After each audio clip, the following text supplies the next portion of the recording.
Welcome to the second summer of the Medfield College Film Society Sunday Night Special. As you may recall, we as a society have selected 2 movies for your entertainment this summer season. A little different than normal. The criteria is simple.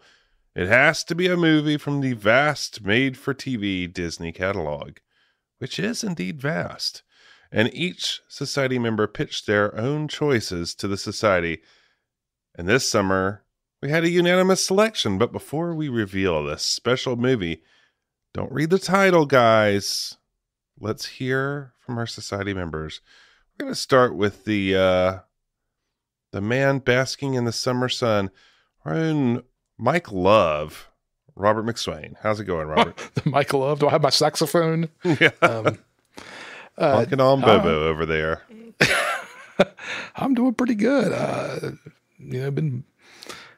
Took a little hiatus here after we wrapped up the big season and just kind of basking in the glory of your treasure that you've discovered. Yeah, I guess so. If you're John talking about the treasure, which John Voight treasure are you referring to? I mean, the national treasure, of course.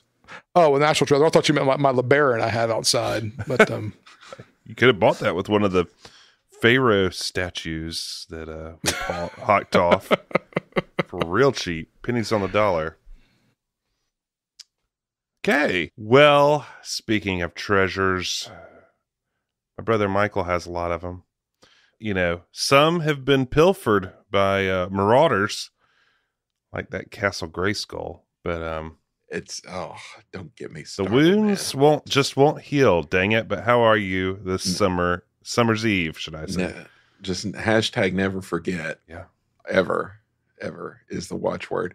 This summer eve, I'm fine. I'm just hanging down here, rocking some short shorts down here in Florida, living the life. Everything's pastel and made of woven fabrics. You know, I kind of wonder if, we may have played with Castle Grayskull while we watched this film once upon a time, but we'll have to get to that. It is.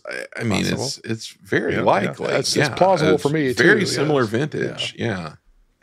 Well, and up in his own personal Castle Grayskull of the Iron Mountains of North Carolina, in the Brown Tower, the wizard Saruman, Andy Brown. How's it going, Andy?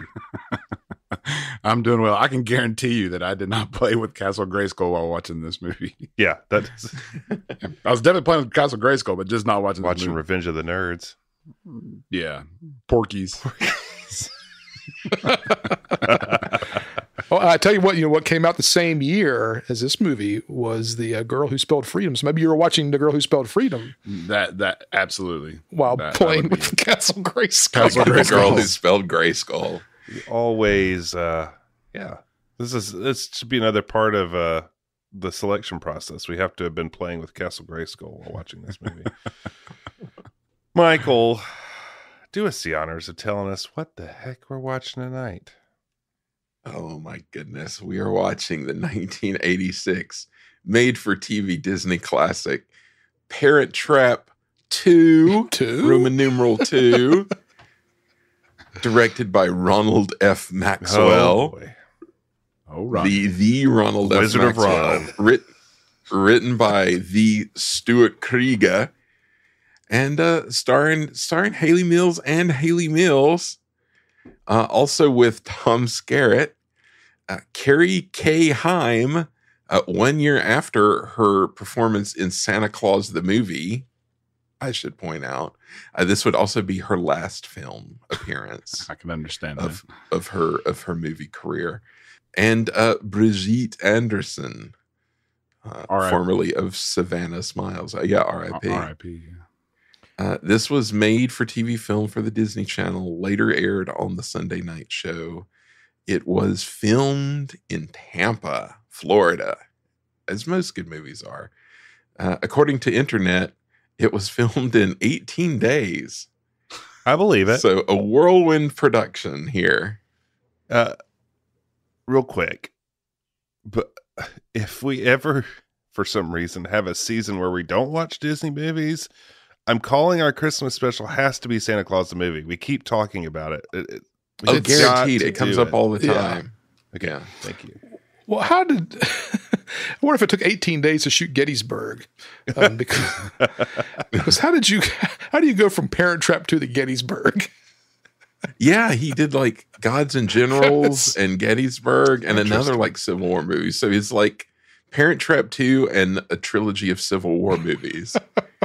It's his portfolio, pretty much. I was reading the like on Gettysburg, like it won an award for best fake beards, and that was What's that award? Evidently, they gave out awards for fake beards that year, and it won. So The Beard Council. Yeah. It's a major award. So, yeah, I mean, I was just going to say this is step one of the Hayley Renaissance that was really catapulted by Good Morning Miss Bliss. It's just a bunch of Disney TV vehicles here. Exactly. And stuff for Disney Channel. You got your Flame Trees of Thika. Yes, of course. You got your Parent Trap 3, your Parent Trap Hawaiian Honeymoon. Save them. Good Morning, Miss Bliss. Just all over the place.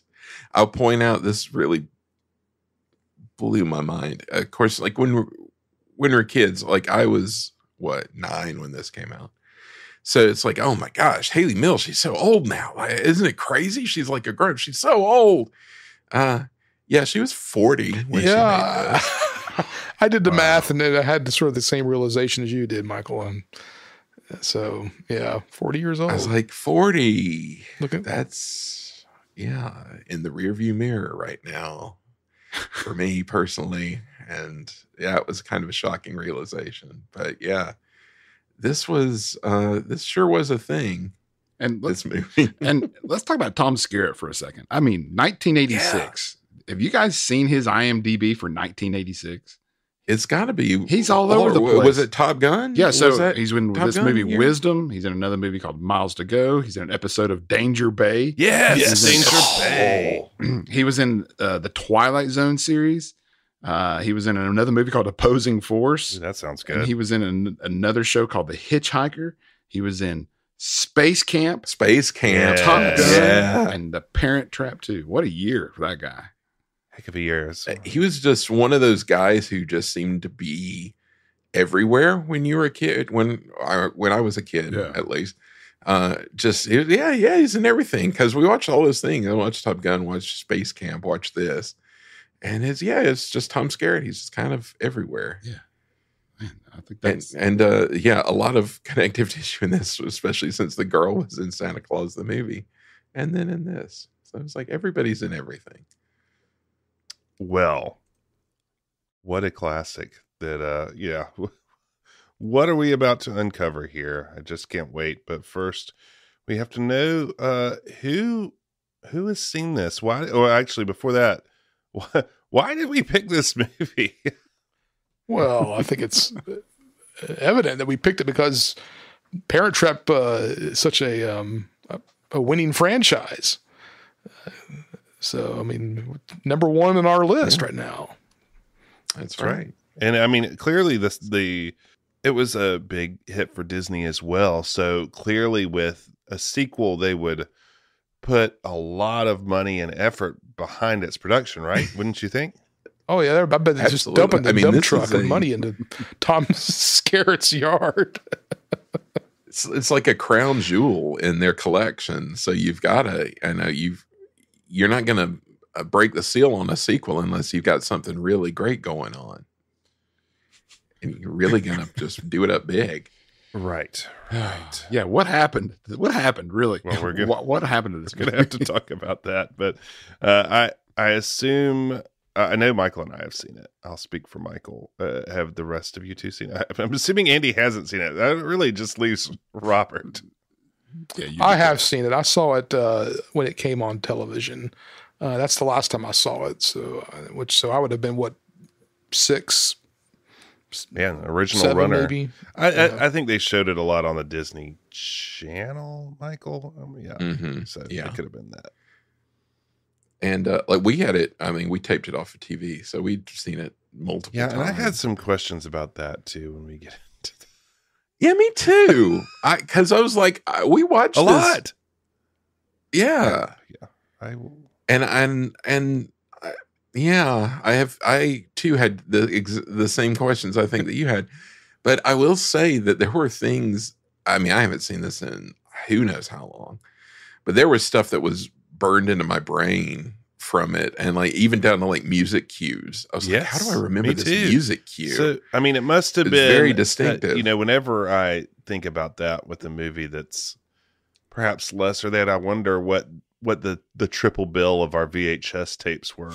Yeah, what else was on the that tape? Could be That's a good the reason. question. Maybe there was a good opener and we just kept it on, That's a high possibility. Yeah. Could have been Herbie Goes Bananas there at the front. Or Herbie Rides Again, honestly, because that one was in heavy rotation. So, yeah. Okay, well, we should start talking about this. It is the summer, guys. I'm hot. Let's get into this. Let's go into the world of Parent Trap 2. Robert, take us to Tampa. Let's keep what we've got. Let's not let it go.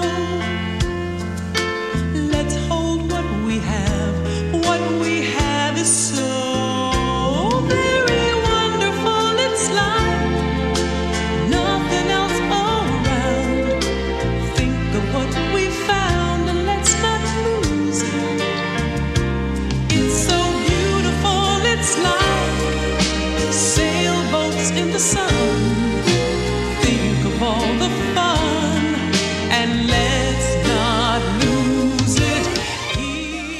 Here Our opening credits begin with a real banger here. As we're treated to clips from the original movie, all of them ending in a nice freeze frame.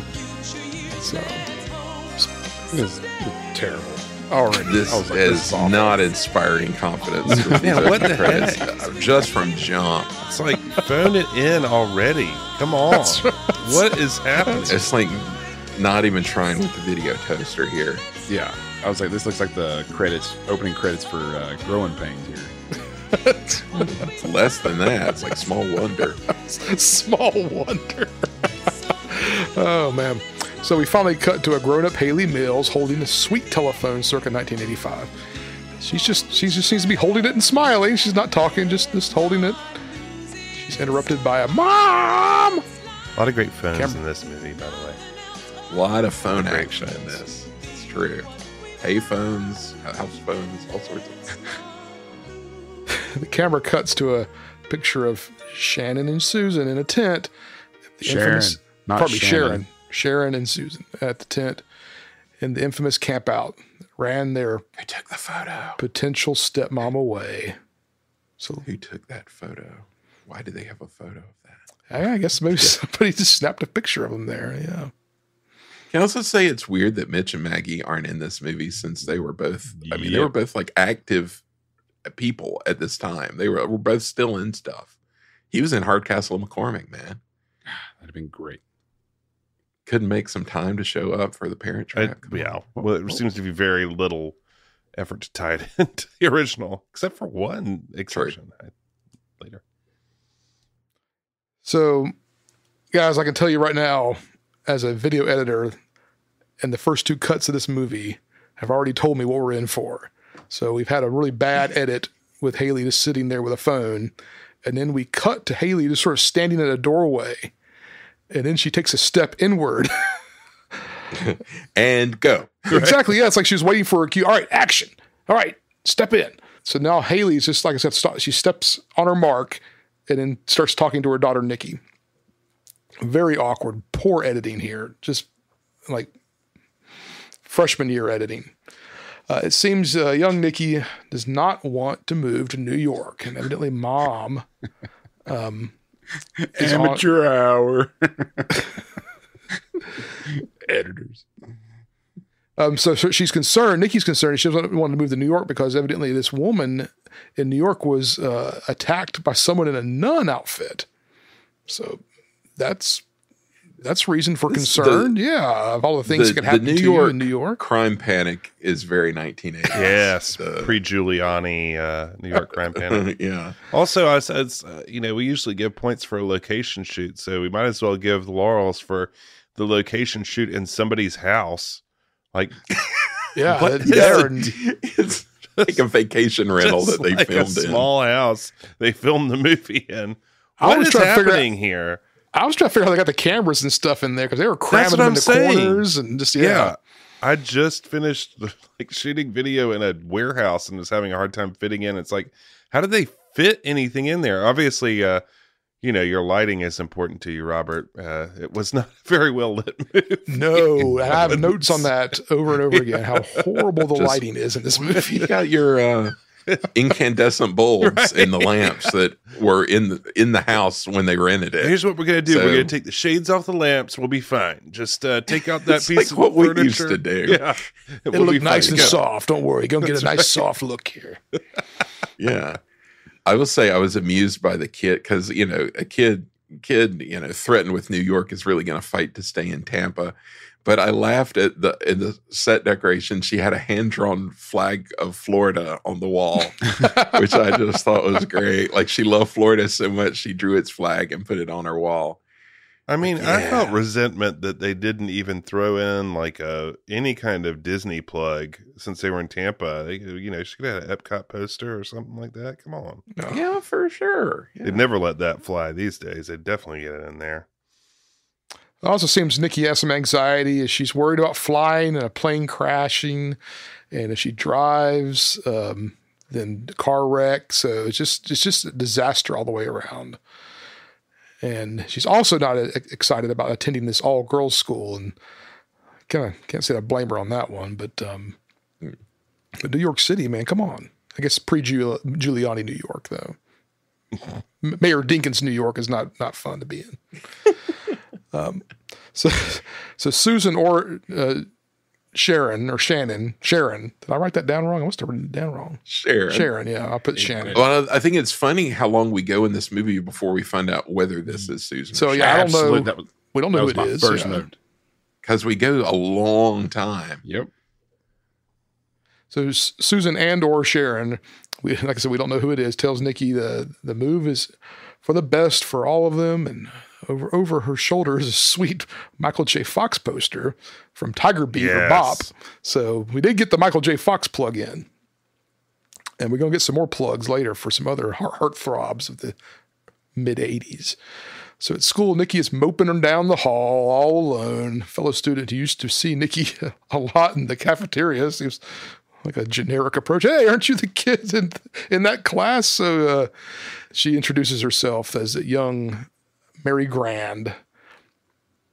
But hey, I know you from that place with that thing. You look familiar.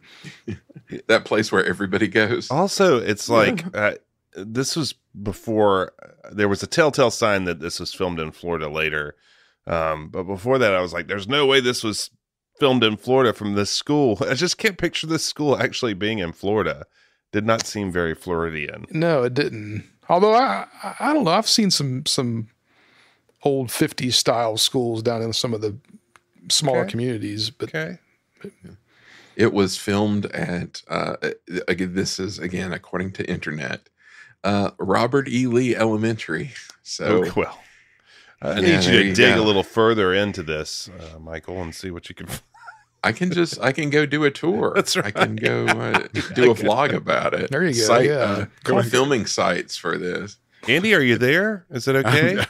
I'm here. I'm just listening. I mean, I just like hearing you guys go on about this because I have nothing to add. I'm just like, I'm never mind. It's just. Well, can I ask before we go too far? I know we're already in it, but what were your expectations going in?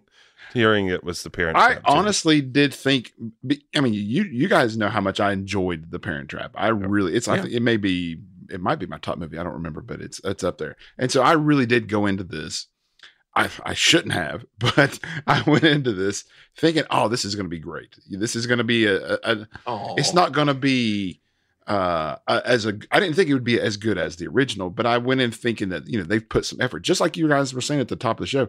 This is a valuable property of theirs, and you would think that they would give it the proper care and attention that it deserves. And I was just already let down. I swear. Now I'm sad. From the credits, I immediately said, I was like, this is not good. This is not going to be good at all. And yeah, so I'm just kind of watching and just existing as I watch this. Those credits, man. I got questions about the schooling thing, because she's going to summer school to get better grades so she can get into private school. Right. I mean, like, private school cares, they just want your money. But so like, I think of summer school as being like, okay, you did badly, now you have to go, and it's not just like, I'm gonna go and get better. Right. I don't know. It was just really weird. And Maybe she we was never find out coping. why this other girl is here. Yeah, maybe so. But as bad as it has already started off, Robert, I don't want to step on your toes, but the line that's coming up, probably that you're about to say, really made me laugh, and I was like, okay, that gave me a little more energy. It's coming. Yeah. So Nikki recognizes Mary as the Pop Warner cheerleader. And evidently that's where all the action is. And Mary suggests that Nikki try out cheerleading. Nikki informs her dumb mom is making her move to dumb New York, blah, blah, blah. I'll probably be dead by the end of August. Then Mary casually slides in a little news. No biggie, but my mom's dead. But don't worry about it. It's cool. Yeah. You don't have to feel sorry for me. There are some advantages, actually, to my mom dying. That's a record scratch right there. It's like, what? It's actually pretty cool. Yes, she says, yes, there's some advantages to having my mom dead, because my dad doesn't care and lets me do whatever I want. I love having my dead mom. These kids are sociopaths. I'm just going to go ahead and say it. No, they are I'm going to stone cold. throw the spoiler down that these kids are messed up, man.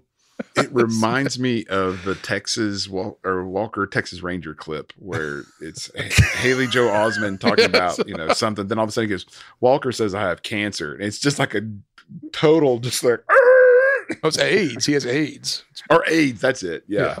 Walker told me I have AIDS. Everyone just sort of stops and stares at him. Oh man, yeah. So but I love that she like frames it as, she's like, my mom, like, I don't know how old they are, but she's like, my mom's dying. And she's like, it was just when I was 9. I was like, that was like last year. What are you talking about? I think they're rising 6th graders is what I interpreted. Oh, okay. Yeah. So not long ago, long enough to still, have some problems. So I will say the acting between these two children. It's from the wait until the other person stops talking, then say your line at them school of acting. You could definitely almost see who's the brunette. What was her name? Nikki. Well, not Nikki, but I mean Mary, but the actress who played Mary. You can see her lips moving a little bit, like she knew Nikki's lines as well in one scene. Oh. So nice. There's a lot of that going on. It's kind of like, all right, here comes my line. Okay, here it comes. All right. She's a psychic. Yeah.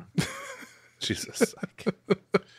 Her mom died and gave her psychic power. Man. And also, I remember when I was a kid, the one thing I remember liking Tom Skerritt's character, who we haven't even gotten to yet.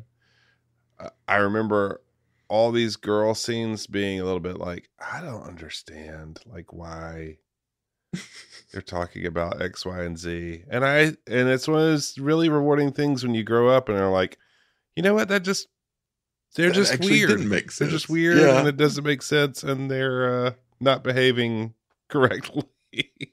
It's not like a secret window into the world of women to show their mystery. No, I hope not.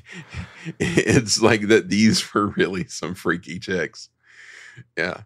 So as we pointed out, the kids are having some trouble, or at least Mary's having some trouble in English. She ain't doing too well in the English department and needs some summer school. And then Nikki just needs to get her grades up so she can go to her snobby New York school.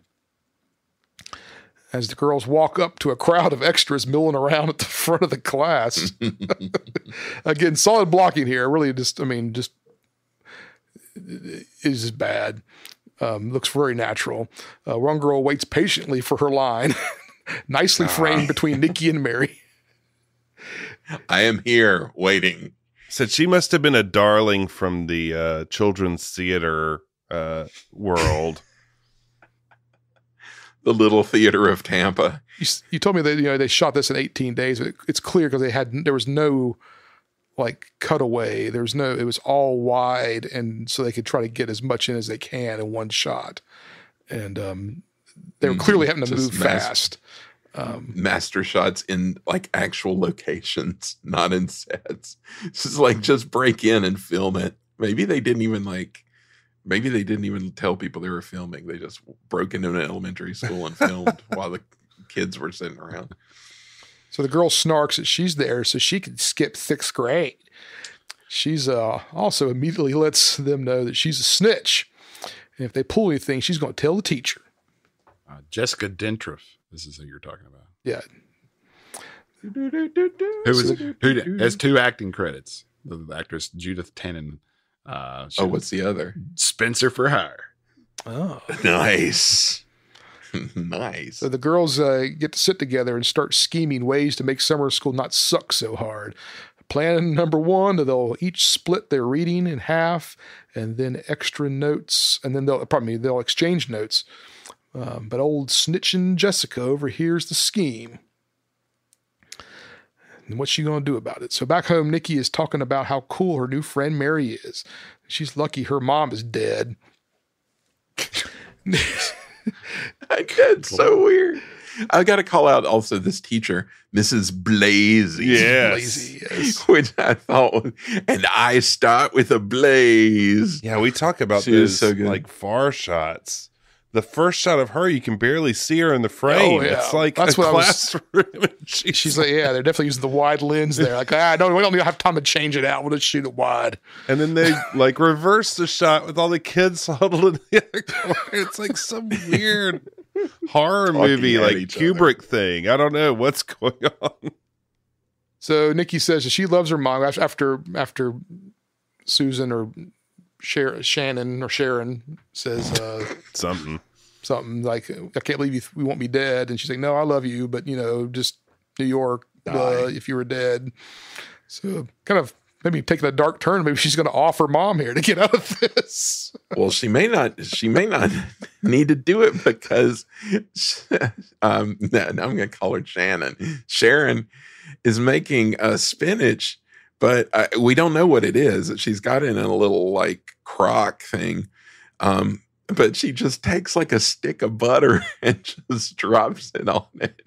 And then it's like, here, take the spinach. Like she put like a stick of butter on the spinach. I love it. Butter spinach. That delicious buttered spinach. and a thing of like salt. She like grinds the salt on it too. Good times. Back at school, Mary doesn't know much about her reading assignment. Evidently, they forgot to share their notes with each other, so they're fumbling through it. Real quick, I mean, what kind of plan is this? Yeah, I don't know. You read the first half, I read the second half, and then... It seems like it really puts a person in the first half at a real disadvantage. Yes. Do like every other chapter or something, but...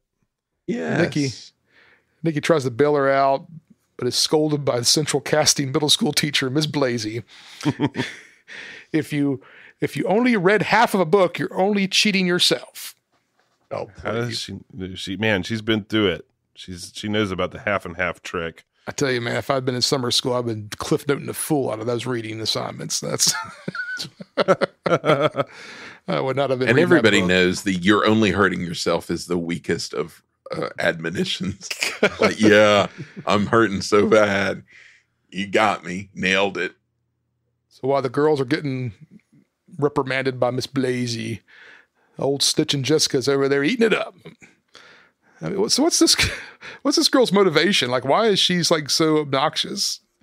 Like, they didn't give her a reason to be obnoxious aside from like making her dress annoying and like she's A villain she's from Little the House on the 19th Prairie century. is what it looks like. You're right. Yeah. Like Pippi Longstocking hair. Yeah, it's pretty rough. She loves Wendy's. Jessica. Yeah, she's just a big fan of Wendy's. Wendy's cosplay. She got mad because they closed the super bar,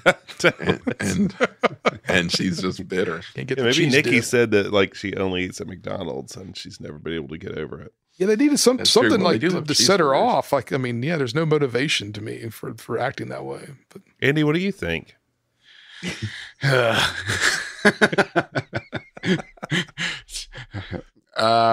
Yeah, I mean Jessica, she I don't know, she's just, you know how kids are that are like that. They're goody goody tissues, and they're just annoying. And True. they just want to make everyone else around them miserable too, and they just want to prove how much better they are. And so it's just she's just a bad egg.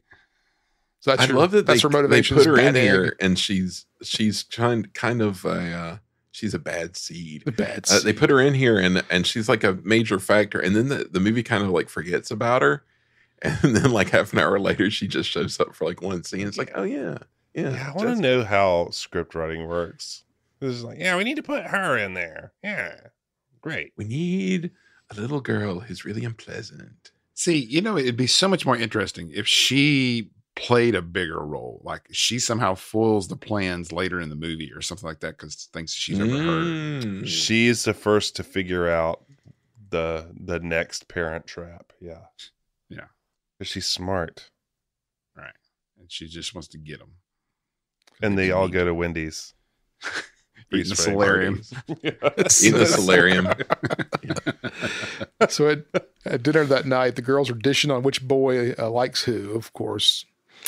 And Mary's housekeeper starts dispensing some love advice for them. Then in walks Tom Skerritt delivering his package. I mean, pardon me. I mean, bringing in the mail. Tom's rocking an FSU shirt, tube socks, and some shorts a tad too snug there. Just a tad snug on the short front. Daisy Duking it. Another reason to watch those Callaways, guys. Young Tom Skerritt. Tom comes That's right. Yeah. Tom comes mumbling in and like, "Who's the redhead?" And Mary asks if Nikki can spend the night. Tom mumbles some more about, and then just leaves. That's pretty. I mean, I could barely hear what he Does said. have a weirdly mumbly presentation in this movie. That is a good point. He says, Extremely, yeah. There's the redhead. It was so bad. I had to turn on subtitles. I was like, I can't hear what these guys are saying. But Nikki thinks Tom's quite the catch, and Mary says he's always chasing tail around town, you know, since her mother's dead and all. Ever since Mom kicked off, he's really been chasing the women. Back in It's the class, happiest he's been in years. it's really worked out well for him too. Back in class, the girls are scheming to get back at Snitch and Jessica. They're going to do the old bait and switch on her. Nikki tells Snitch and Jessica that this kid wants to talk to her. It looks like Ralph Macchio. So, okay, let's back up here. So, preteen girl in 1986 called Daniel's son Ralph Macchio. So that's my problem. He would have been the Karate Kid is outside wanting to talk to you. That's No. You think They would Ralph have said Macchio, they would have Macchio. gone by his... Absolutely. Oh yeah. Oh yeah. They would 100%. know everything 'Cause about I it. remember the girls in my elementary school. Really? So were they knew going it. crazy about Ralph Macchio. Oh yeah, yeah. I would have, yeah. He was just a Karate Kid in my household, so No. Wow. I guess I was wrong. There you go. Yeah. Jennifer Anyway. was too busy preparing for New Kids on the Block. That's right. So he's out in the Fellowfield hall for and he's sweet on old Snitch and Jessica, Ralph Macchio, that is.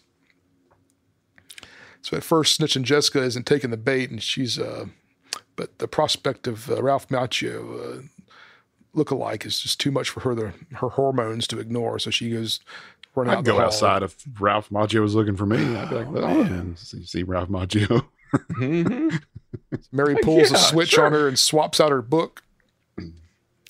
And Snitch and Jessica storms in, and she's coming in hot, calls Nikki a freckle face. Thinks they're, Fat freckle face. yes. Ouch. Like that is. Beyond the pale. Things are getting a little hot, and Miss Blasey puts out the fire. No pun intended. Old Lady Blazer asks for a volunteer to read out loud. Snitch and Jessica, of course, raises her hand. She opens her book, which is hollowed out somehow and now has a frog in it. How'd they pull that off? Switched it, man. Where'd They called Moochie. Where'd they get the hollowed out book?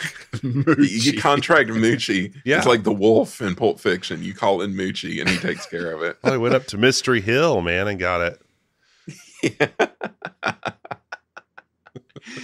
The scream acting here is from it's Will Ferrell. Like, I am screaming now. I am screaming. Scream, scream, scream, scream. It's real big acting. I'm telling you, man, she had to have been some kind of neighborhood theater. Oh, like, yeah. She's definitely got that superstar. vibe. She's got That's theater like vibe coming on. Just the way she's So acting. hard. She's being very big in her Big, delivery. huge. Yeah. Make the back row see it. So they all have a good laugh at Snitch and Jessica's expense, and we end the scene. Meanwhile, down at the Crooner Stables. You mean the stables with the mountains in Tampa? Yeah, the same. Okay. Everyone knows about the mountain range around Tampa, right? Yeah, it's good. Everybody gets horseback riding in Tampa. Tom Skerritt's got some tight jeans on now and giving Nikki some riding lessons. Mary rolls up in a full riding getup, crop and all. Tom Skerritt says Mary's been riding since she could walk. Her dead mom taught her how to ride. Tom Skerritt sends them off alone with the horses and goes chasing some skirts or something. Nikki laments that she wishes her dad was like Tom Skerritt. She doesn't really know her dad. He's just not around.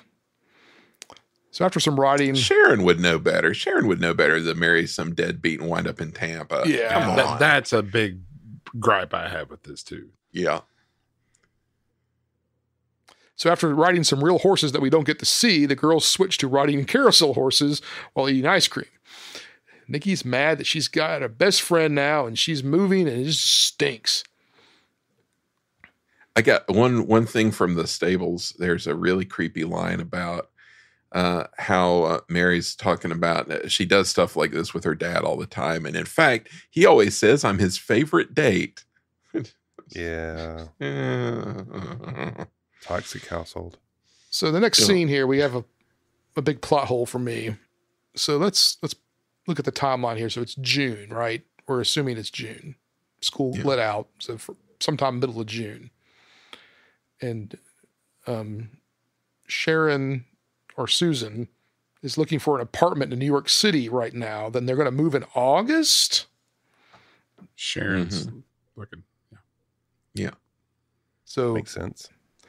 you wait until the last minute to find your apartment in New York. Yeah. I thought she was kind of waiting kind of, maybe it's you got to strike when it's hot, man. That's right. I don't know.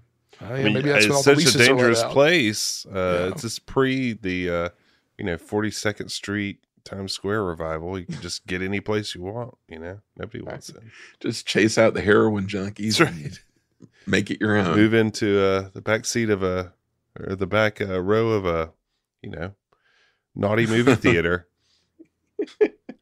So did anyone catch the weird edit here on the carousel where they just cut for like a half a second to just the center of the carousel spinning? Yeah, I did notice that. It's a little extra for the amusement park fans and us. It's a tribute So, to strangers on a train.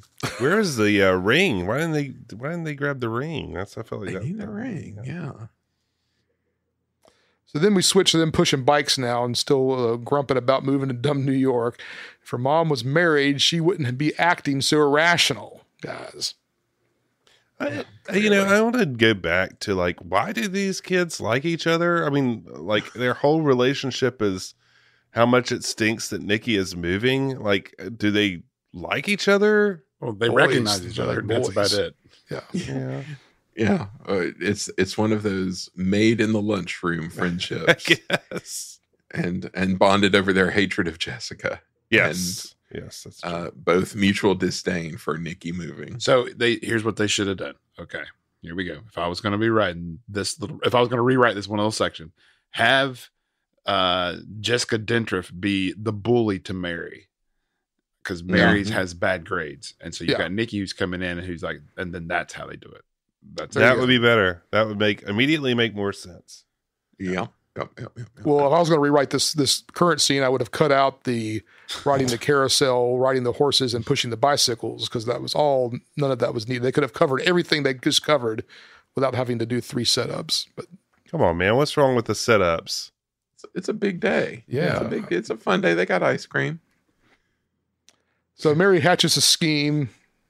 What if we got her Playboy dad with Nikki's lonely, irrational mom, then all their problems would just go away? He's gone through all the other women in town. Why not? So Susan and Sharon, she's not interested. And she's not about to be fixed up with her daughter. So aside from the call back to the picture, I'm just asking now, when are we going to see the twins at all?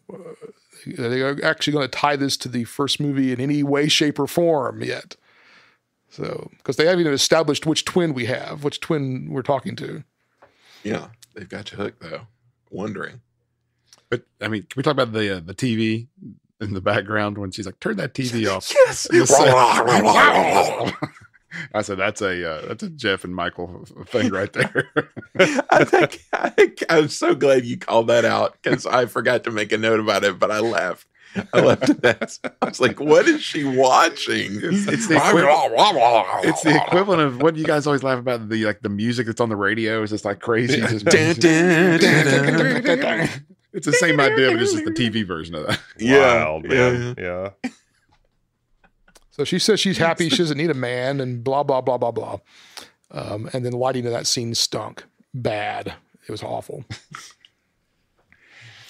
So meanwhile, down at the Tampa Tribune, old Tom Skerritt is trying to recover from a 2-14 Buccaneers season. I don't know what that feels like. He's answering the phone, and I think we get his name finally. Isn't this the first time he says Bill Grand? I think so, yeah, because I didn't know what his name was. Yeah. So now we know who he is. And we know who he is before we know who she is. Isn't that crazy? Yeah. Mm-hmm. It's pretty crazy. Yeah. So we find out that he says something along the lines of, "She's stuck where?" And then leaves. Down at the interior design firm, Sharon or Susan answers the phone again. It's the first time we find out which one we have, and she says it's Sharon. And she has to split. And Nikki's stuck up a tree. So Tampa. So, all right. So now that we know it's Sharon, so let's back up. Based off of what we know from the first movie, they were a very wealthy family on both sides. So here she is. Where's the money? I mean, where is, like you said, where is mom and dad? Where, of course, the grandparents would be gone, but the money would still be around, I would think. Yeah. So you would want to. I mean, they had Boston money. Yeah. They had fancy Boston money. Yeah. And what is she doing inside the rent-to-own shack in Tampa? Yeah. And why is she having to move for work as if it's like she's just some, ordinary person that's like, oh, I got to do this. It's like, no, you would be like running a company. Yes, or it would like be that. her company. Absolutely. Yep. So Sharon, And we don't really find out what she does except vague fashion something. Yeah, vague. interior The fashion part would design or make fashion sense. design. That's what I Yeah. got out of it. Yeah. She makes clothes for Metropolis at the U Mall in Chapel Hill. That's a niche joke for you.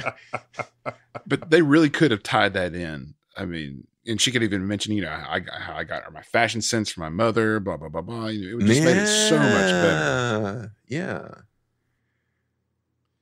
So old Tampa doesn't have 911 yet as Sharon's assistant calls the operator to get the police. And down at the park, the paramedics, police, fire show up along with a dog catcher. Bill rolls up in a sweet 1984 Pininfarina Spider Azura. If you're wondering what kind of car that was. Bill and Sharon are none too happy about the ruse that was just pulled. They point up to a small kitten that's stuck in the tree, which I don't like. That was Where'd weird. that cat come from? Yeah, Where'd that cat come from? What'd you think about that cat acting? That was some solid cat acting. It looked scared. He looked terrified. Throw a cat up in a tree and get a shot. This is a music cue I remember. This was the first music cue. I was like, I remember this. Yep. So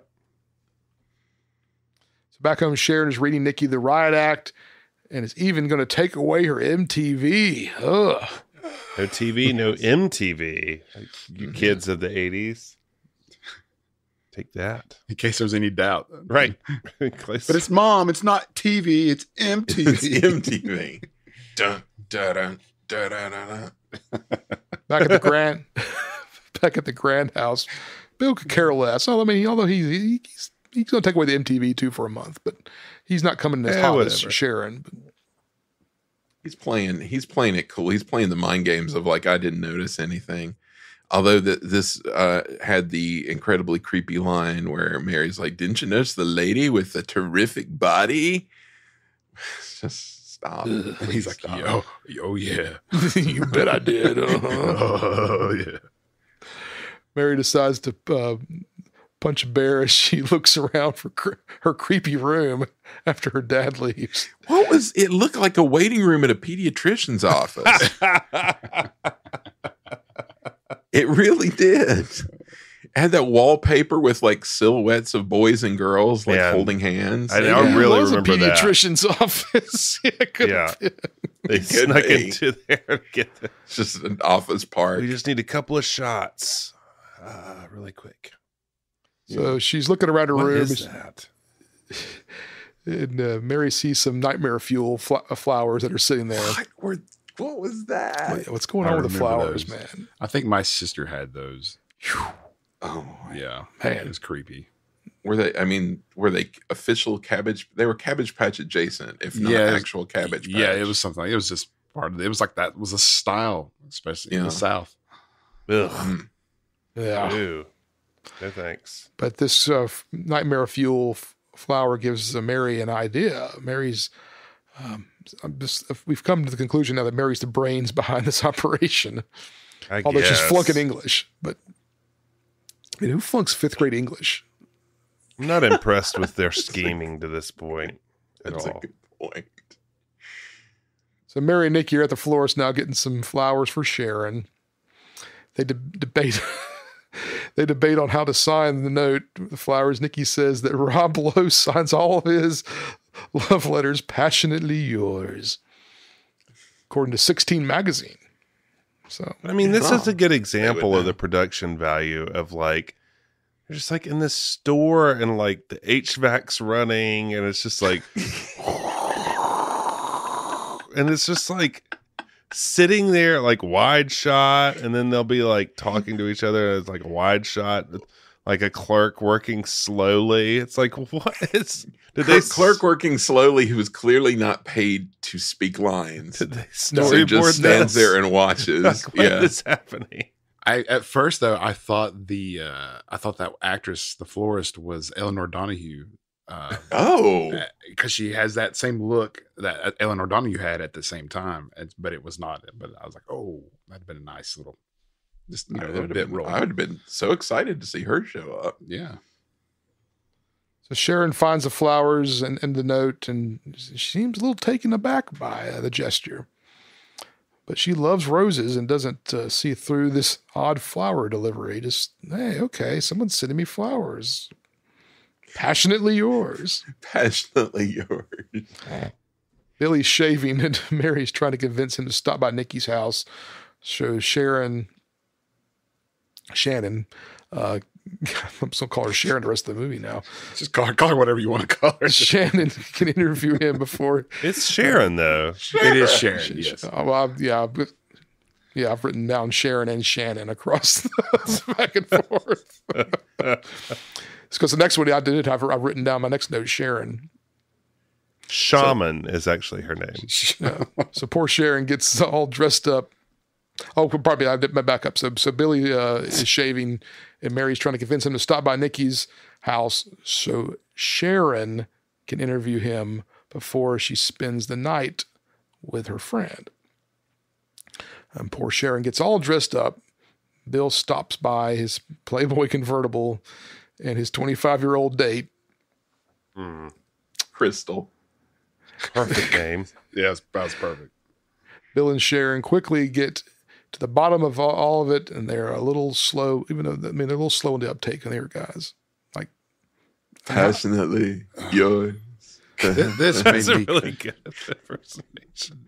this made me cringe so hard. I was This just is like, So rough. slow. It's so slow. It's awful. it's slow. It's just awkward. I just feel like, I'm embarrassed for the actors. I'm embarrassed for the characters. I'm embarrassed for all of this. I'm like, Like he tries to get her to go on the date yes, with he him and invites her Crystal. out to go on the hot date with Crystal. Why The three don't of we them. in his just 2-seater go. car. Why would Where's that she be the going to thing to sit? do? Why would that be? Yeah.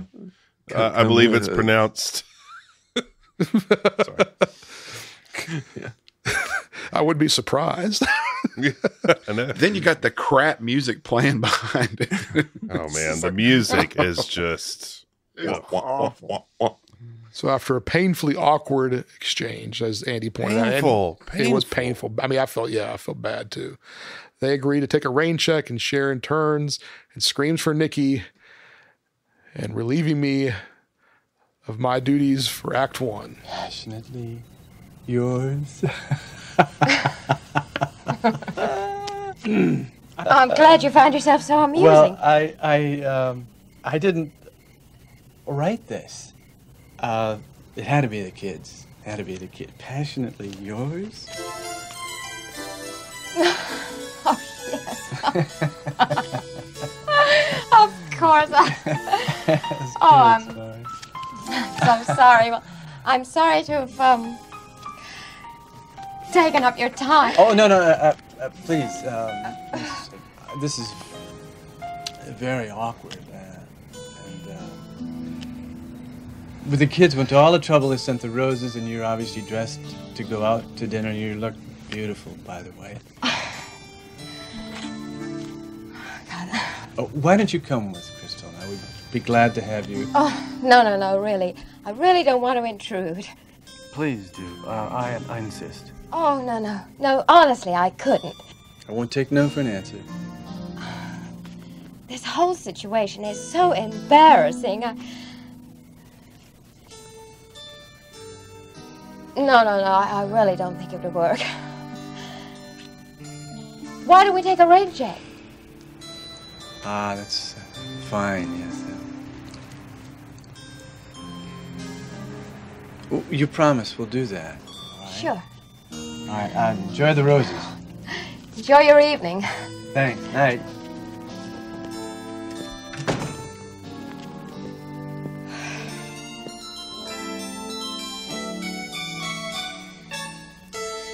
Nikki? Ooh, man. So far, so bad. Well, at a very 80s food court with some red wicker chairs. Yeah. I remember those chairs. Nikki and Mary lament that their scheme didn't work out. Go figure.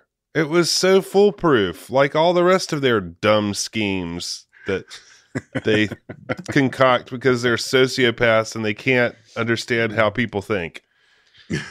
So weird. Anyway, Nikki says she needs to find out how her mom did it, i.e. the original Parent Trap, and realizes she needs to ask her Aunt Susan. Mary says, "What are you waiting for? Let's give her a call." I love that the Parent Trap is family lore. Of course. Like, I gotta ask her how she did it. We cut to a pic of Susan and Sharon at camp and a bowl of fruit with some other pictures. I thought the fruit bowl was full of fruit. And a very 80s workout jam playing as Susan works out on a dock. I really remember this scene because, Yes. I, as a child, really bought in to her being really different, which now as an adult watching, I think is hilarious because they've abandoned the accent difference completely. Yeah. The only difference is one wears her hair down, one wears her hair up. Uh-huh. That's it. That was in And her, one is kind of her about contract. Yeah. Yeah, Not putting a doing wig that on this accent time, guys. again. Yeah. But then they show some pictures that she's Yeah, in. I love those pictures. So we Yeah, see those that she's family married a pictures. pilot and she's got 2 kids, but we never know. We never hear the kids' names ever. No, They're- nothing they're- about them. Yeah. They're at camp. That's all you need. That's to know. all we know. Yeah. Behavior camp. Susan comes in tights and 80s workout garb and answers the phone. Nikki asks her to come out and tells her the whole story. Well, Susan says, as a matter of fact, she was thinking about coming out anyway. And though she's bewildered about all Nikki is telling her, which is a kind of common theme of like, huh? What? Okay. I'll come out and do whatever you say. You're talking so fast. I'm going to have to do whatever you say because you're talking so fast. It's kind of like the confusion in the scene before where they're like, what's going on? Oh, okay, whatever. We're adults.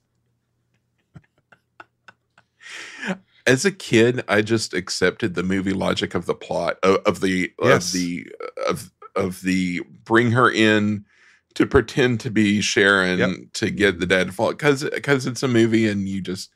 But wow, what a super creepy idea! Well, what a super creepy idea to consent to, most of all, as an adult. Yes. Insane that Susan would take part in this at all. See, and they could have done something. They could have, set up her character, how she's a little, kind of strange, and where you to build it up to make it more believable that she would do something like that. The thing about it that makes the least sense to me is does she ever seem to object to them moving to New York at all? No. Yeah, that doesn't seem objectionable to her at all, but she's like, yeah, I mean, whatever, I'll do it anyway. Yeah. Like, what? I'll come down and pretend to be her and to hook up with this random guy. I have no that I don't stake in know. whether you all move or not, but I'll do this. Yeah. Oh, gosh. Do you think her kids went to Camp Inch? I wondered. They could have said that, but That'd have been a nice little touch, wouldn't it? Yeah. If they cared. What? Why be creative when you could have this? We cut to Susan visiting with Nikki and Mary and showing her how much of a smoke show that Mary's dad is. Oh, boy. those softball photos. Yeah. Yeah. They tell the whole plan to have Susan stand in for Sharon on dates with Bill and woo him so Sharon can hook up with him and they won't have to leave. Well, What is the end game for this plan? Unclear. Susan tuts this and says, anyway, she has a husband, doesn't have any idea how to have a man fall in love with her. And the girls wisely suggest going to a bar that Mary's dad goes to with her buddies to show up and watch some baseball. Yeah, so here we have the initial Susan, like, I don't know, guys, but it's like so weak for the whole movie. It's just like, oh, But Aunt Susan. Okay. Okay. Okay. I'll do the weirdest thing ever. Just one more time. Well, we cut to the coolest bar ever, and Press Bill is box. Yes. very dimly lit, sketchy sports bar. The Press Box Sports Emporium and Eatery, as we later find out. Yes. Oh, Bill is with his fellow Stitchheads watching some baseball. These guys, though. Oh man, the Tribune writers, the sports. Bros. Bros.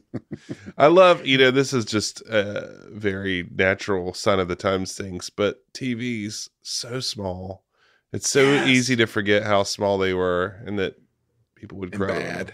Yes, bad. And former Tar Heel Walt Weiss on the TV. Yes. Yeah, shout out to our man, Walt Weiss. Diamond Heel. Susan comes in and finds them. And Susan is struggling a bit to find her mojo at the beginning. Yes, she is.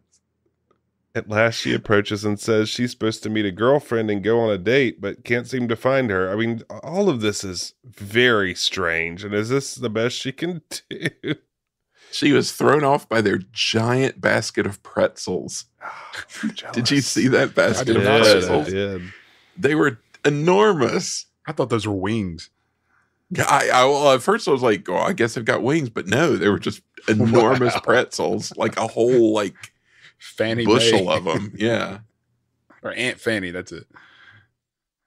So the Press Box Sports Emporium is actually still open, it looks like. Oh, yeah. Get outta man, now here. that's a research trip. Or we could do a live show there. That would be a good Yeah. idea. There we go. Come on. South Tampa's original sports emporium and eatery. Oh, Since man. since 1978. I'll have the Tom Skerritt table, please. Come on, man. We got to do a show there. Do our next summer show there, really. Anyway. Flank steak and a basket of pretzels. Well, I would imagine it would. I can't believe they have a website. I'm sorry, the photos are amazing. But yes, continue. That hasn't changed. It's the same place. I love it. We got to go. Well, Bill invites her to sit down, maybe have a pretzel. They start talking baseball. For some reason, Susan starts acting drunk. Did you all Yeah. I seen noticed that? Let's go, you bums. And Well, Susan knows a lot about baseball and is taking on the Tribune sports desk, who are all Mets fans for some reason, which doesn't make a whole lot of sense. New York, Florida, there's that tie. Yeah. that's true. At first, Susan bets they will intentionally walk the player. Turns out she knows what she's talking about. What? This dame knows about sports? Again, they could have set this up because she's in California, right? So when they first see her, she could have had like a Dodgers jersey on, something to say, hey, this chick knows what's going on. That's what I thought they were going to do with it. I thought she was going to be like a big Dodgers fan because of California. Right. But clearly they opted to ignore that Well, fact or whatever. here's the other thing. Clearly, Sharon is not interested in sports. Clearly, this is a point of connection between Bill and Sharon. Clearly, this is going to be a problem later. Or is it? Nah. Spoiler, it's not going to be a problem at all. Nope. Why? I don't know. Well, again, it goes back to what's the end game for the plot. Like, how do you make the switcheroo? How do you sub in Sharon, who's a different person, and be like, oh, this person you liked who was really into baseball, here's someone who's not, but looks like her. Like the first connection we had, she take it away. There's nothing in there. Oh, And gosh. I also thought maybe, Susan in the original, Sharon was a little more stiff, and Sharon and Susan was more, kind of carefree. And so I could have seen that being part of just Susan's trait, like not trying to be like, I'm trying to be Sharon, but Susan just likes baseball so much that she's like, yeah, I'll bet you, kind of a thing. Right. Where it's just her personality just kind of coming through regardless. But yeah, they weren't thinking that deep. Well, later on at the press box, which they give us a great exterior shot. I hope they have that sign, Robert, still. That sign was epic. Susan's polishing off a beer, and clearly Bill is impressed by her drinking chops as well. I guess. she is throwing him down. He's just looking at her. He's like, oh, yeah. And I guess he's going to let her drive. No problem. Anyway. Nope. Yeah, Just I thought that too. she's rushing off, slurring her words. Bill asks if he can call. She says, I'll call you. Bill's got his head turned. Next day, the girls are walking and recapping all the events. Mary says, what if her dad falls in love with Aunt Susan and not Sharon? Great question. Huh. To which Very Nikki logical, yes. says, yeah. Nikki says, no, nah. But just to be safe, let's have Susan go on one more date. Yeah, that makes a lot of sense. What Robert, if he did falls in love with Susan? Let's have him, just to be safe, let's have him go on one more date with Susan. Yeah. Madness. Robert, did you notice how it went to handheld while the two girls were walking? It's the only time they do it in the entire movie. Not that- true. We've got a handheld moment at the very end. Oh, at the very end, I missed that part. But yeah, it was just so jarring. It was jarring. I did catch that. Yeah. All of a sudden it Yes. just switched. They were walking down the street together. Or Yeah. the hallway. Or Verite moment. yeah. Somewhere. They were walking somewhere. Well, she just hopes that Sharon doesn't find out that Aunt Susan's in town, to which we cut to the grocery store, which is how I knew it was in Florida, because it's a Publix back It's a before Publix. Publix had the odd cachet they have in North Carolina, which I don't understand. Publix is the worst. Except this Publix, which is like a streamlined, modern Publix from the outside for some reason. It's like the came off the golden age of cruise travel. Right. Yeah. We get a lot of great produce container shots, memories of Ingalls, of Shelby, perhaps. Boy, these composite shots look so much worse than the Parent Trap, the first one, by the way. It's like they're fancier because they do fancier things, but it's not as quality is good. Oh, so bad. Scratchy film. But yeah, and dark. It's so dark. They're right beside each other over and over again. I mean, it's a lot like walking back and forth, like in a way that you would see the other person. And I don't think there's any music at this point. I think it's just the sound of the grocery store in the background, which is really strange too. The music budget ran out.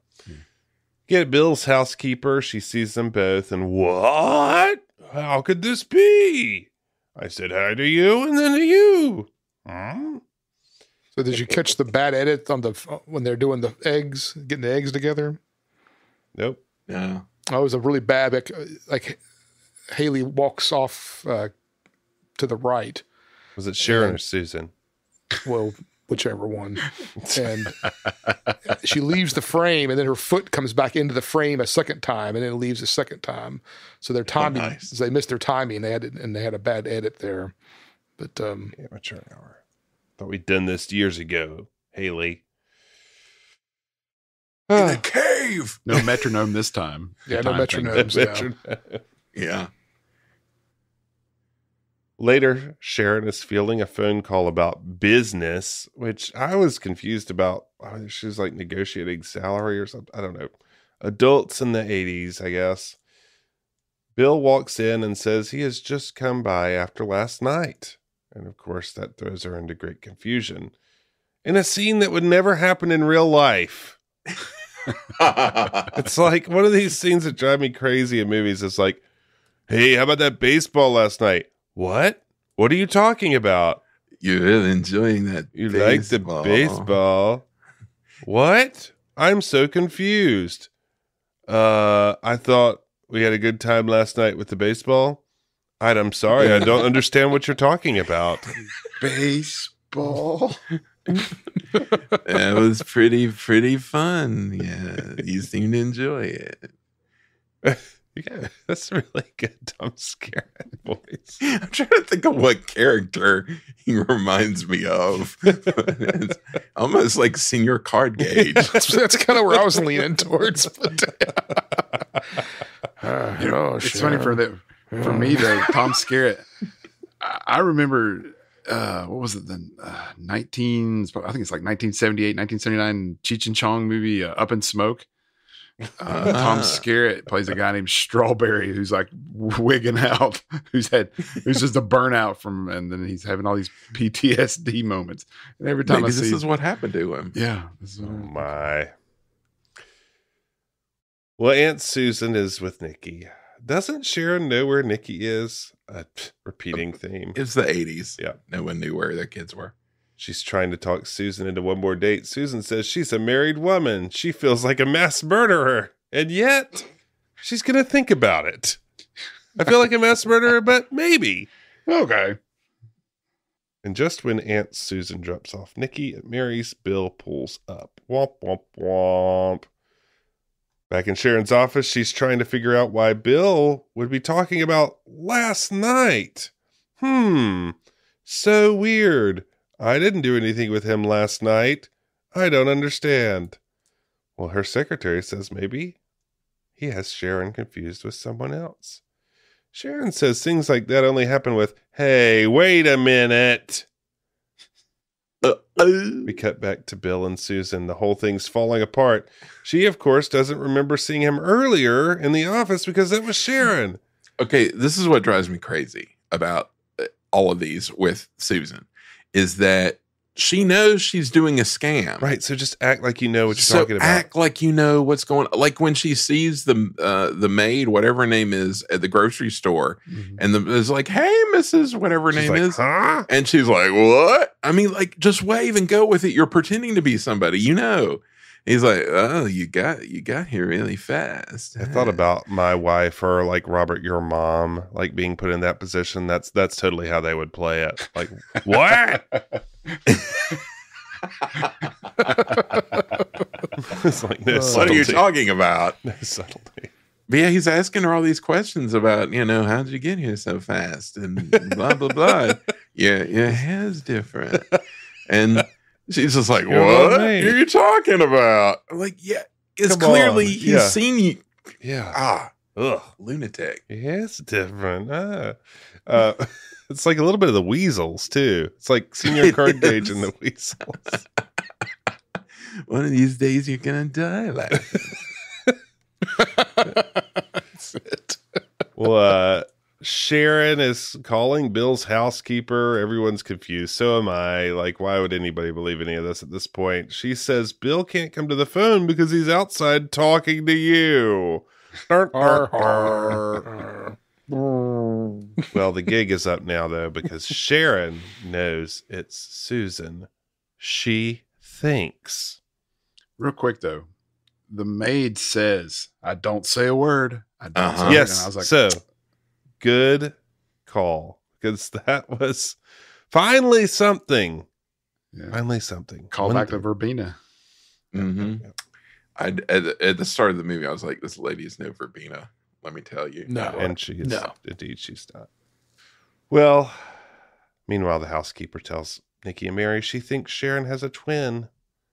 Nikki lies and says she's not a twin. She's a jerk anyway. Gaslighting.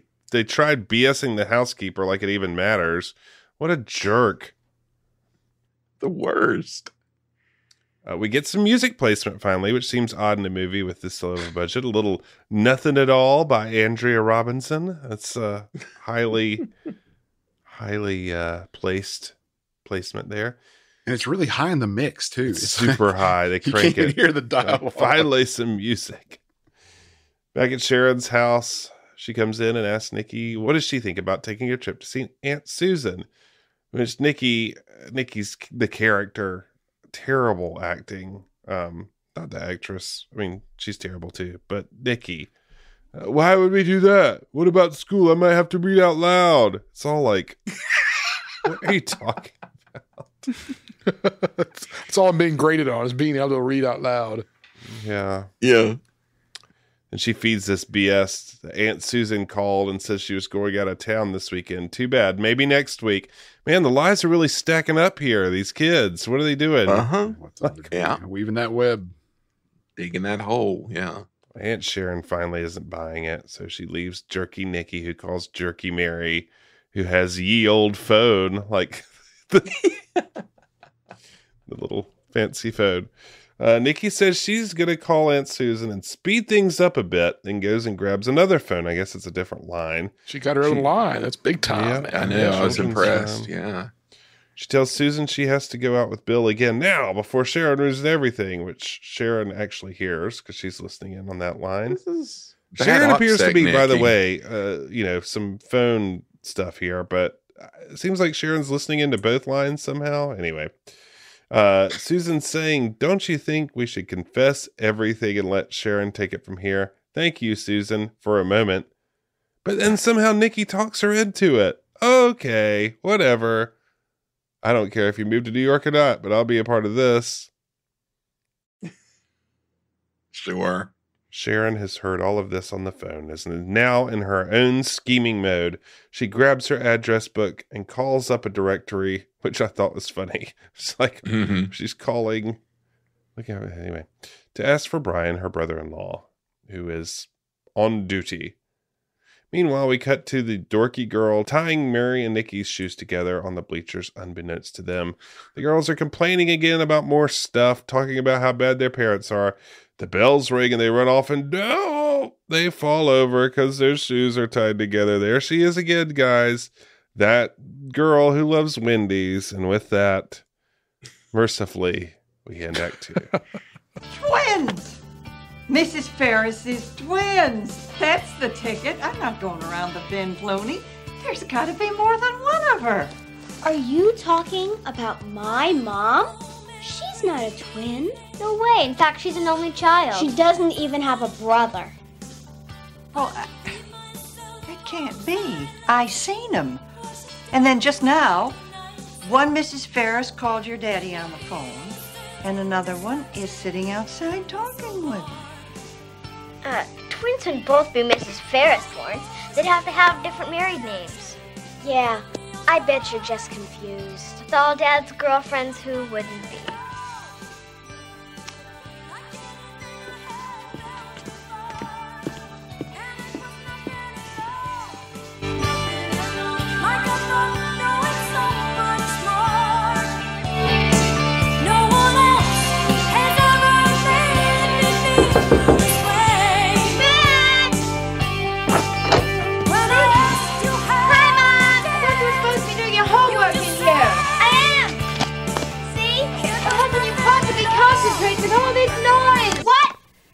Noise. Ain't she a stinker?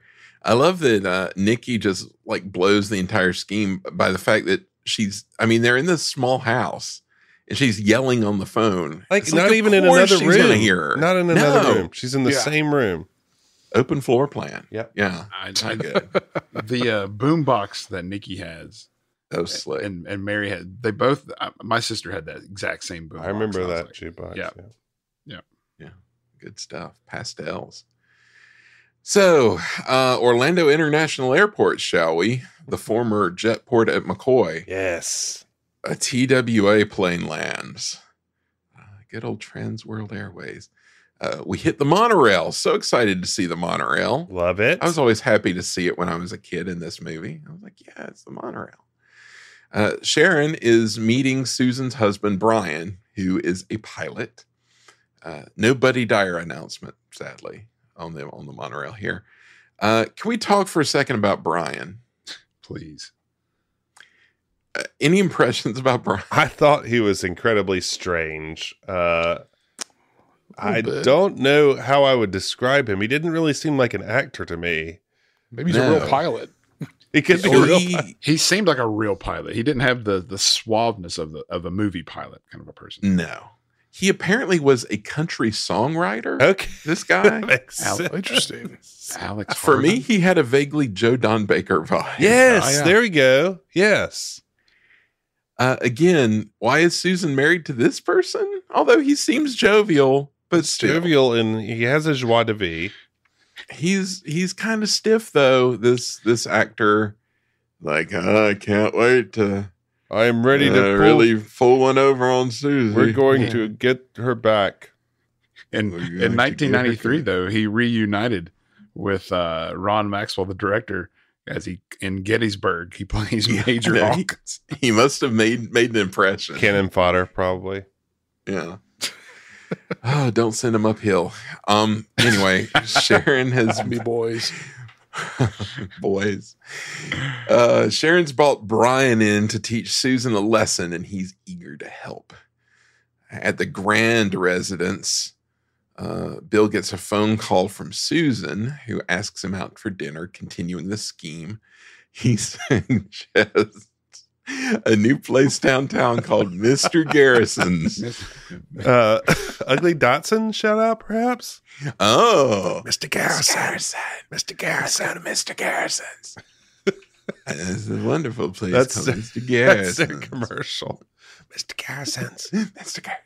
Man, what kind of posh place is called Mr. Garrison's? It's so weird. It's so 80s. I love it so much. You can just picture the ferns. It's got to be in Charlotte. So Mr. Garrison's in Charlotte of the 80s, like by South Park Mall. It's like Mr. Garrison's South. Yeah. Mr. Garrison's South.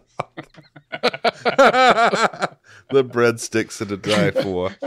The first place in town that gets honey mustard when that comes out. Yeah.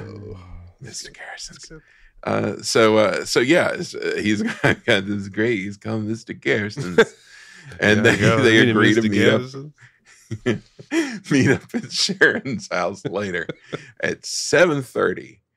So after a moment of reflection, after this phone call, Bill goes into the kitchen to talk to Florence, the maid, about how women like to play games.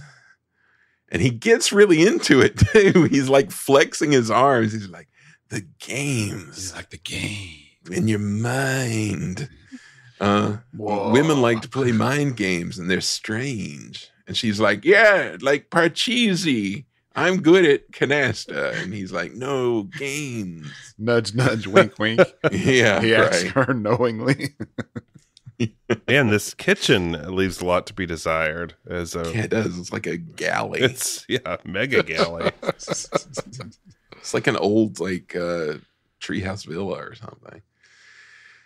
Anyway, the phone rings, and it's Sharon calling from the airport. So she does a little act, pretending like she forgot what time they were going to meet for dinner and where they're going for dinner. She's like, I'm a woman. I don't know things.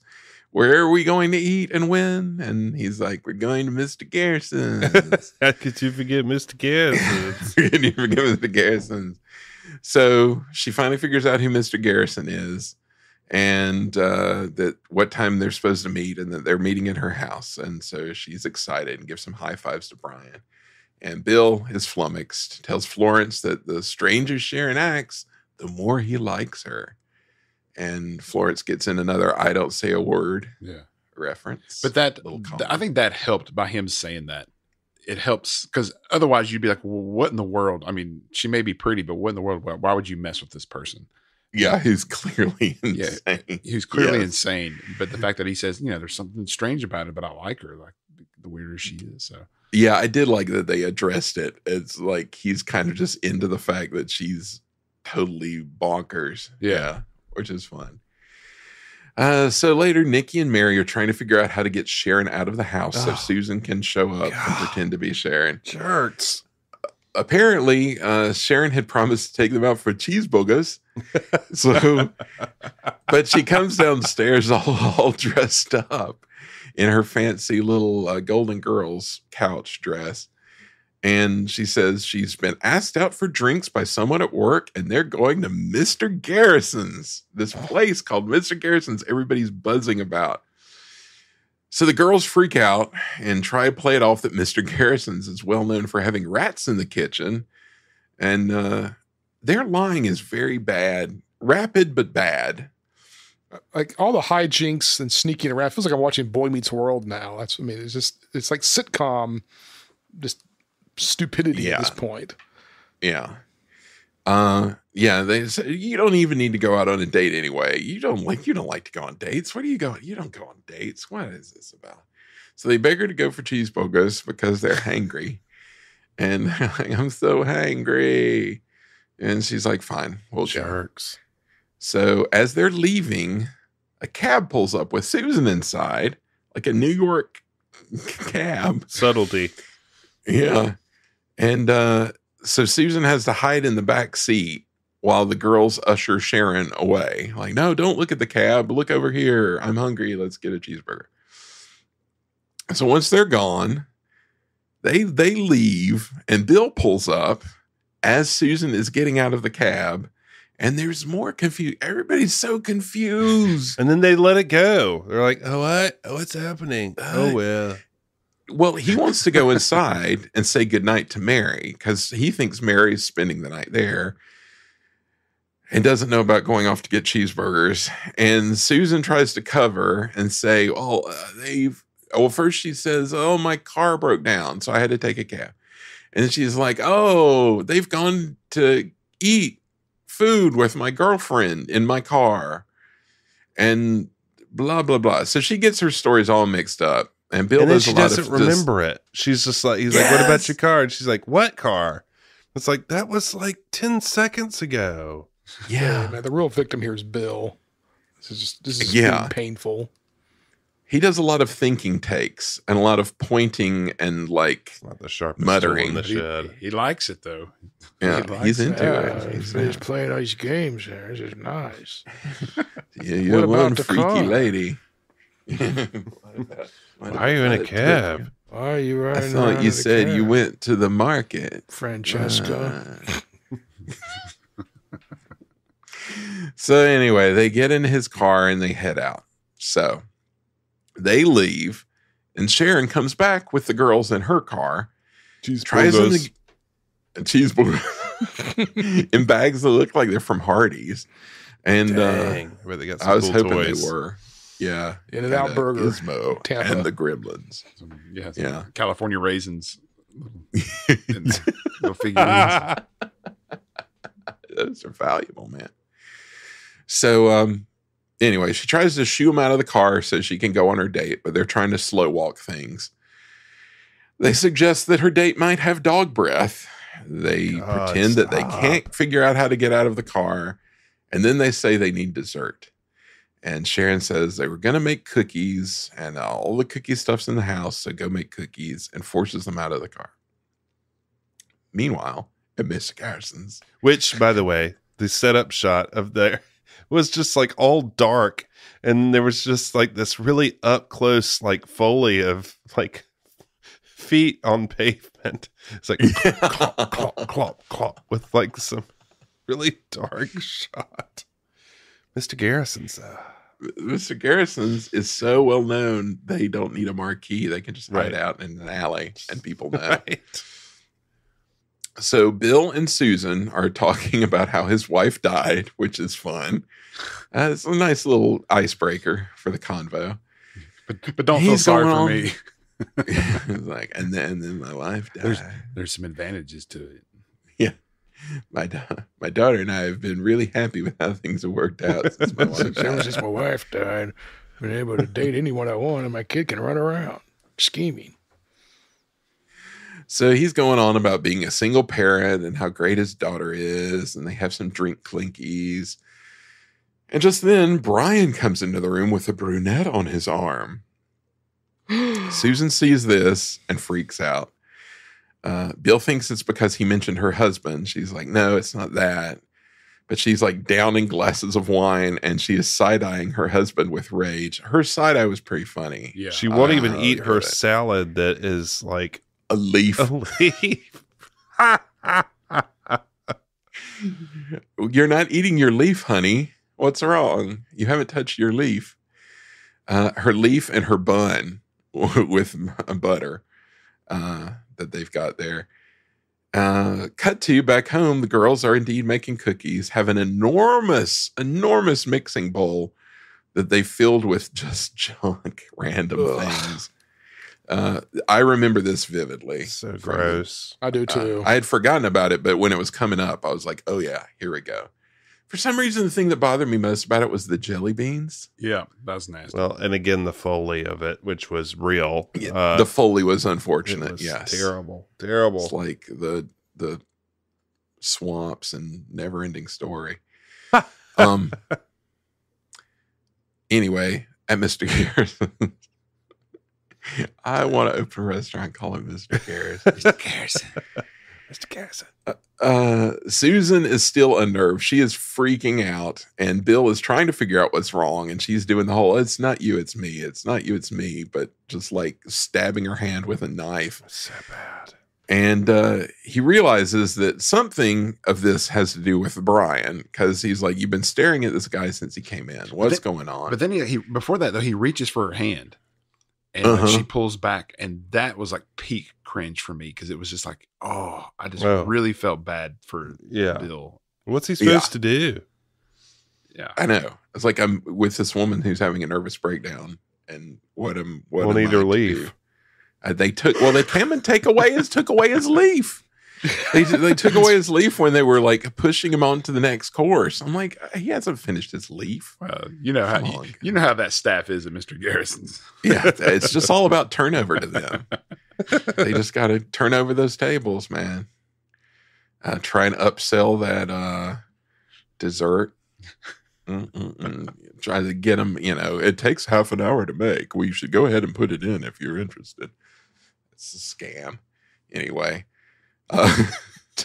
She's playing it off. Clearly not faking it well enough. Brian's laughing and snuggling up to this mystery woman. And Susan finally gets so worked up that she shatters her wine glass in her fist. That man over there is my husband, she tells Bill. And he's like, you're the ex-husband, right? She's like, no, it's my husband, my dirty black and so-and-so. She's like rolling up her sleeves, getting ready to clock him and making a real scene in the restaurant. She goes over to like lay into him, only to discover that the brunette is, it's Sharon in disguise. Gotcha.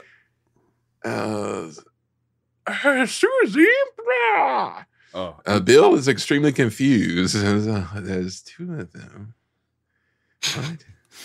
The music, and the music also is just like peak synth. Here. Yeah. Brian goes over to give him a meaty handshake. Like, welcome to the family, Bill. Let's go right bones your girl sometime. This happens all the time. Later at Nico's Fine Food, a diner, everyone's having a good laugh and debriefing about the events. Everyone seems super chill about this thing that has happened, which I just don't know about. Some of the worst. That was the diner scene might have been the most uncomfortable scene in the movie for me out of many. Because it was just like, ha ha ha. And Susan being like, there's nothing I could have done. It was and things were going crazy. What was I supposed to do? Well, you could have stopped. I don't know. I was just absolutely. The music in this was bad as well. I mean, it was terrible all the way around. But the music, I really didn't even know what was going on there. It was very strange. I was quite confused. I was doing a Ronald Reagan. My wife died. Well, Nancy. Bill. Mommy.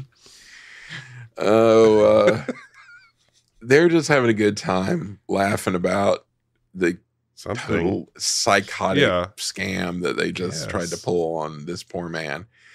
And Brian says he's sleepy and they have to go back to the hotel. So he and Susan leave. See, it's like, I never knew I could get jealous about you again. Well, I'm glad about that. See, great opportunity. You could have you could have just seen them laughing, but not heard them talking. And then when the audio comes up, their dialogue comes in, have them say, and that's how we got our parents back together. And so it'd have been them explaining that to Bill. So he would kind of be like, oh, okay, there's just some history. Yes. Instead of being like, I didn't know what to do, so I did it. And so I just rolled with what this 11-year-old girl told me to do. So Bill gets another meaty handshake goodbye from Brian, and he and Sharon are left alone, and everyone's chill about it. Bill says he's confused. He just doesn't. I don't know who I was with when I started having this feeling. It was Susan. Yes. It was Susan. It's definitely Susan. You've hardly spent any time with Sharon. Ever. And most of that time was hostile. Yes. So Sharon says, and this is where it really starts to turn the knife. She likes him, and you've been a good sport, which, yikes. You've been such a good sport, buddy. Poor Bill. But I just think it's impossible. So he says, why? We haven't even really spent any time together, which, true. But why do you want to after that? Yeah. But Sharon throws more cold ice, says, well, I'm leaving for New York, and I'm sure we'll visit from time to time, but maybe it'll be better for everybody to just stay friends.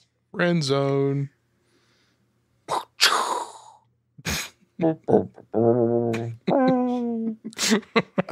So this is all the movie I remembered. So I was wondering why there was 10 minutes left to go, and I forgot there was an epilogue. Oh, man, I remember the epilogue for sure. Which I remembered it when it came up, but I had totally forgotten about it. So days later, the kids are at school bemoaning the situation. Apparently, Bill's been grumpy ever since he got blown off by Sharon, which, I don't blame him for being grumpy about everything. And Susan is just helping Sharon pack to move because she doesn't care who does anything, apparently. So, yeah, go ahead. Get another Publix gag where Florence sees Sharon and Susan in the car together and does the I don't say a word gag again. This shot of them in the car together was one that they always used in ads and in split screen photography is a technique by which we can both put her in the car with herself on like the making of thing on the Disney Channel. They always use this shot. At home, Susan and Sharon are reminiscing about Camp Inch while Mary is working on Nikki's hair. I don't know what she's doing with her hair. She's like teasing it out like a fright wig. And Susan's like, I'm very proud of you girls. You've handled your defeat graciously. You know, you had a plan, but it didn't work out. You know, you were real psychotic and it didn't pay off. And you've been nice about it. The kids are like, well, that's life. I guess we've just grown up to the point where, you know, you realize you got to roll with the punches. And yeah, but they're clearly plotting and they have another plan. We go into plan 20 in the last 10 minutes. Stop. We find ourselves at a marina where there's going to be a going away party for Sharon and Nikki. Sharon's boss, Mr. and Mrs. Elias, who the credits inform are named Walter Elias and Lillian Elias. So a little something there for the fans. Right. Are going to have a party with a bunch of people in the tiny galley of their ship. Or their little boat, or whatever you call it. Seems like it would be a little cramped, but that's okay. It's the 80s. Unbeknownst to Sharon, the kids have changed the times on Sharon and Bill's invitations so that they would both show up early. The boat has been set up with appetizers and hors d'oeuvres, but nobody's there. So it's just kind of sitting out with the boat like open on the top, which I imagine them showing up to like a boat full of like seagulls, like eating all this food. And Bill's wearing a sweater vest. He is rocking this sweater vest. He's like, oh, that just looks miserable. Yeah, go out to the dock in Tampa in your sweater vest. Yeah. It's a breezy day. It's nice. So the kids lure Sharon and Bill on the boat together, and Mr. Elias is not there, but the hors d'oeuvres are there. Sharon and Bill are trying to figure out what's up. They go below decks where all this stuff is set up, and Mary and Nikki come and cast off the lines and push the boat out to sea. Seems a little far, just a little bit. Just a little dangerous. And there's this shot of them on the dock from the boat that really makes it feel like they're like the kids from The Shining, just like these demon children, like who've pushed the ship away, and it's like in silence. So on the boat, I was gonna say, and she's like, "Are we moving?" And I was hoping he would be like, "Do you feel that too?"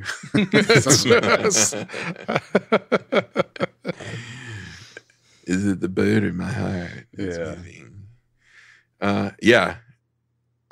He goes to mix her a drink while she sits beside a giant plate of lobster, which is just like, I don't know, from like the prop warehouse at Disney MGM Studios. There would be a giant plate of lobster or something. But in the meantime, Mr. and Mrs. Elias have shown up and are standing on the dock with the girls while the boat floats away. Bill and Sharon on the boat, they're getting soused. And she's all giggly. They've deep into the vino at this point.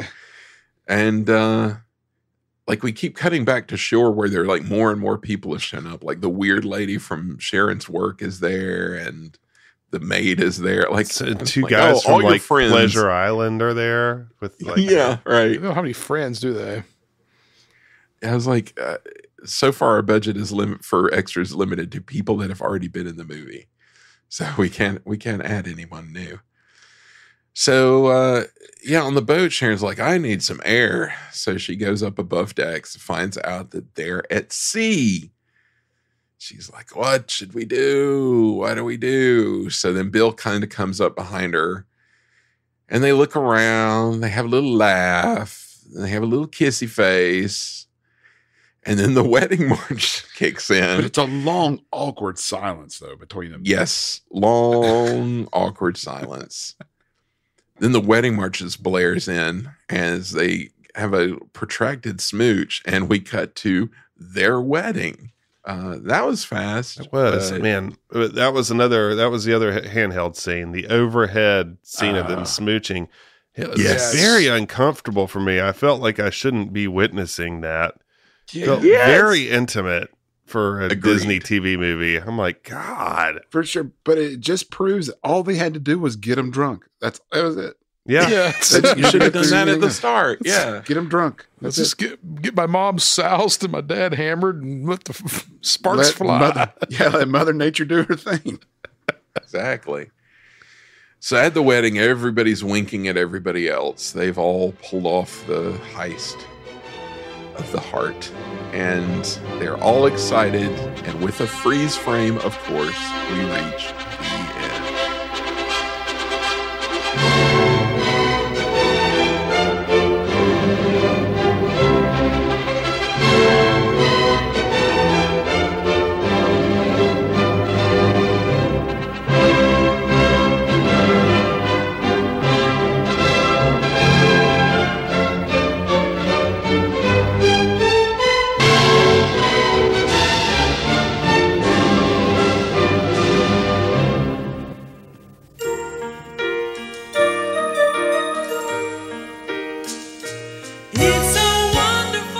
Even got a creepy pastor in there too.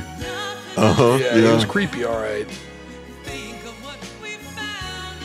That's rough. So That was rough. That was. Do you think they spent like 10 days just shooting the boat scene and then the other 8 for everything else? for the rest. Yeah, probably. Who writes this stuff, guys? Who writes this stuff? We've seen a few Stuart real Krieger. stinkers. Yeah, I could write this in my sleep. Write it better. Maybe. Who writes it this poorly? Like, how do you have a shot at Parent Trap and do it dirty like that? We're going to have to do another one to see if it gets better. So is this Eisner era? Yeah. So- How did he let this happen? Yeah, the buck stops them. So Single. It's not a single, double, triple. It's a fly out. It's It's a double play. it's a bunt out of bounds. Yeah. Oh, man. Yeah, that. It's not well done. Like, I didn't remember it as being good, but Right. still, even compared to my memory, It's just It was such rough. low effort. It's just so half-baked or even less than half-baked. well, that's what I kept thinking of. Like, I mean, it's 2 hours long, which, I mean, it's like a normal movie length, but it feels like there was hardly anything in it. Nothing really happens. Nothing really happens. Yeah. Because I was What? like, man, because What's I was happening? watching the time, What? like waiting for my time code to come up to start, doing my coverage. And it got there and it felt like nothing had happened. And it was like 2/3 of the way in. I'm like, wow, are we really almost at the end of this thing? Because just nothing really happens. Andy, did you like it? no, it was absolutely awful. I mean, I think I know we're not doing our ratings, but if I kind of think about it, I'm like, okay, well, it was a terrible script and plot and dumb plot. I mean, I guess they could have made something work, but they should have done better. And I think Tom Skerritt tried to do something with it, he was given. And I think the same thing with Hayley Mills, but everything else was just absolutely atrocious. Yeah, those kids Definitely. were rough. And the scale would be glasses of white wine, I would think. Yeah. Oh man, yes. It was a disappointment. Say the least. Yes. I think like even when you're 9 and you realize that something's a disappointment, it's a disappointment. Well, I remember when I was, so that would mean I was 6 or 5 when that came out.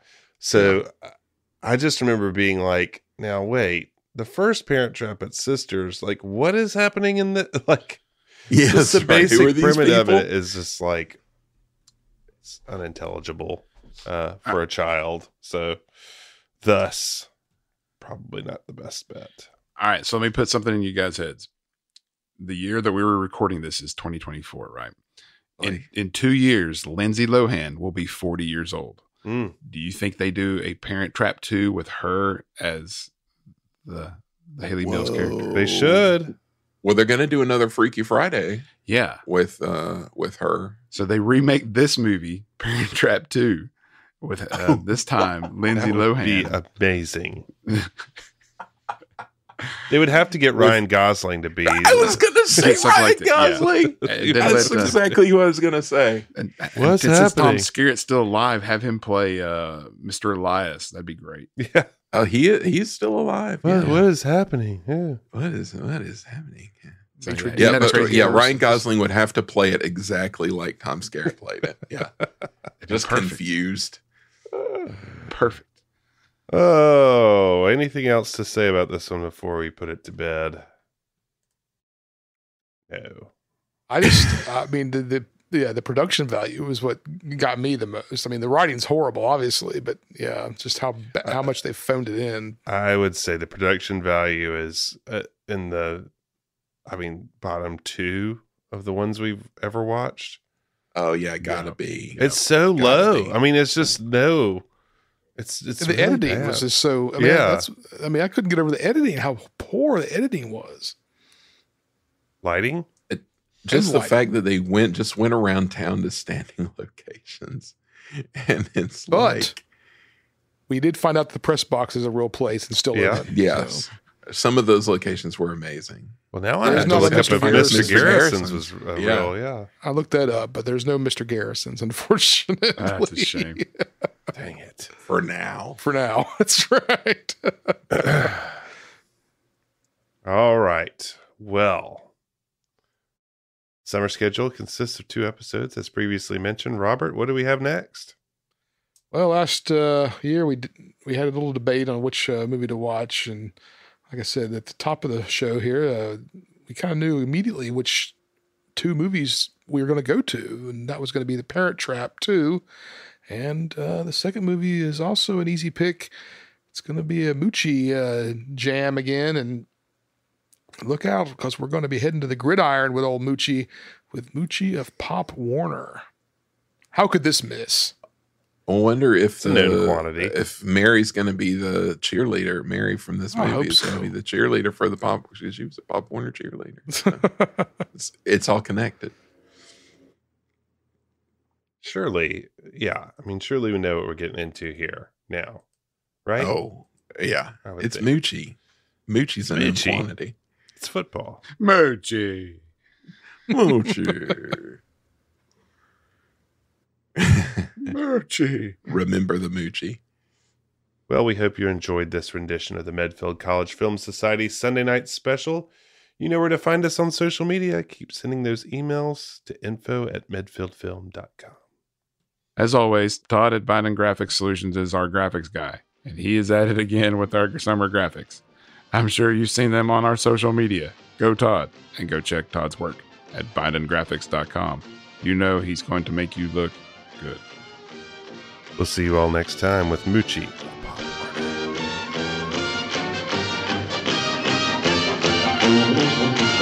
Proud are we of mighty Redfield, alma mater dear.